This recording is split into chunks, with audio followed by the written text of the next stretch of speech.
Hello, everyone. I'm Liz coming to you from behind my bifocals with another real story about the wonders of modern dating. Or should, maybe I say the horrors. This is for those of you who have, visited them and for those who might be thinking of doing just that. So, my friends have been begging me to try dating sites. I was through with the dating thing. When my last husband passed on, I said that the only way I might consider is if someone fell into my lap with a note from God that said, Liz, this is a good match for you. And well, let's just say I ended up with all of that with a very interesting story for you. Or as time goes on, maybe a series of them. I don't know how many of you have visited those dating sites, but my, oh my. Feeny, my best friend, invited me over for what I thought was a simple cup of coffee and maybe a wee bit of gossip. Little did I know it was actually Operation Get Liz Online, even though I had reminded her beforehand about the note from God policy I had. As I look back, I think the tea she fed me was laced with maybe more than tea. To continue, I landed on, I think it was called Plenty of Fish. And from what I observed in my fishing, the site I'm here to share with you, my senior observations. No wonder it's called Plenty of Fish. I realized no one would want to waste a perfectly good worm on anything they caught there. They share a bunch of pictures and profiles that are supposed to be a match. What? Did I have a rude awakening? I flipped through so many profiles, my eyes were glazed from it. Can you believe their stories? What do these men think? That we are, women and we're only bimbos wanting only hunks? Well, that would help. Their profile picture says they're 70 or so, and they darn well look like they've lived well past their prime, maybe closer to shuffling 100-year-old.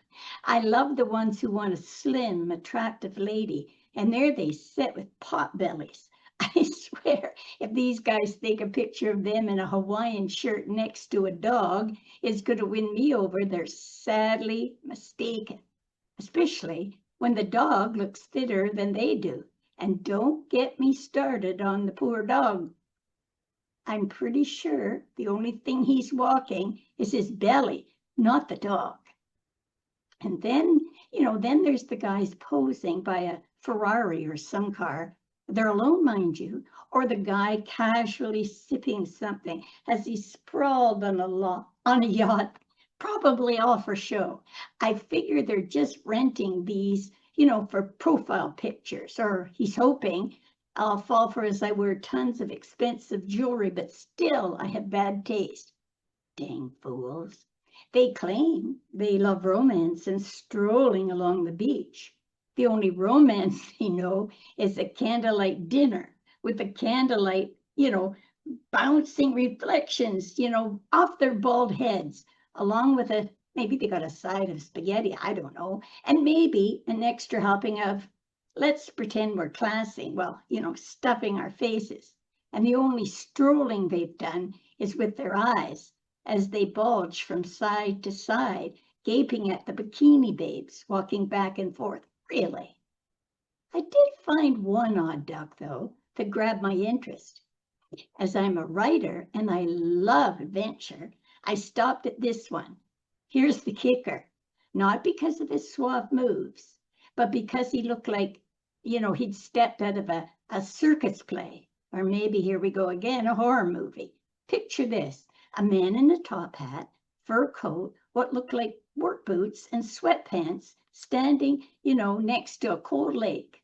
Intrigued? I sure was. I just had to send him a note that said, there has to be a story here. Little did I know. Usually men write one-liners like yes, no. This guy sent an entire book back, told me all about his escapades over the years, diving off of cruise ships, scuba diving, and oh yes, polar bear dipping, and more. I was pooped just thinking about it all. The best part came when he sent me a picture of his calling now. Oh my, what a sight for my humorous, believe it or not, senses. There he posed in all his finery, standing beside his motorcycle, almost nude, clothed, if that's what you want to call it, in the theme of an ever-ready Easter bunny. His attire consisted of pink thongs, with a fluffy white tail at the back, also displaying his pink rabbit ears, pink mitts, and pink boots. And oh yes, he had a wee drum strapped on, sticking out the front, and he held his drumsticks to each side of the drum. He called himself the Keester Bunny. I wondered if he used those batteries that, just kept going and going. Once I got over my shock, I knew I had to meet him to find out the rest of the story, just for the story, that is. And folks, what a story there was. Much too much to share in this wee video.